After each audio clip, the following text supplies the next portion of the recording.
Les transporteurs, les syndicats, les travailleurs de tous les secteurs liés au transport ont leur candidat.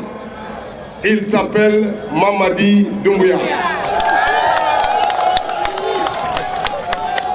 Le général ne peut plus ne pas être candidat parce que nous payons sa caution. Ou bien on ne le paye pas. Mais je n'entends pas, on paye ou on ne paye pas? On paye ou on ne paye pas? Que cela soit entendu, transcrit, écrit et archivé. La deuxième chose que j'ai retenue, c'est la parole des dockers. Comme en 1958, ils se sont engagés ici devant nous à payer la caution du candidat Mamadi Doumbouya. Ça nous dit deux choses. C'est que les transporteurs, les syndicats, les travailleurs de tous les secteurs liés au transport ont leur candidat.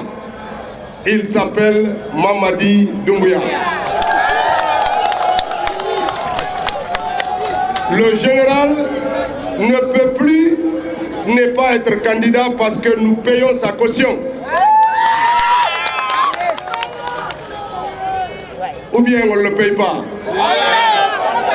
Mais je n'entends pas, on paye ou on ne paye pas?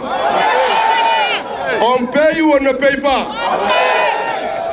Que cela soit entendu, transcrit, écrit et archivé. Cela veut dire la troisième chose, c'est qu'à partir d'aujourd'hui, partout où nous serons, nous devons rappeler tous les progrès qui ont été enclenchés dans notre pays. Je ne parle même pas des perspectives du projet de Sibandou, qui dans moins d'1 an va connaître son décollage. C'est une attente du peuple de Guinée depuis 66 ans. Mais l'homme béni, l'homme d'action est celui-là qui a réussi à le matérialiser. Même si l'autre en rêvait, lui il le fait, il le réalise. Le projet de Simandou, c'est plus d'une 50aine de trafics tous les jours de train entre Bela et Moribaya. C'est des milliers d'emplois. C'est un décollage économique certain. Ce sont des revenus considérables pour permettre au gouvernement et aux autorités de faire face aux questions de développement de notre pays.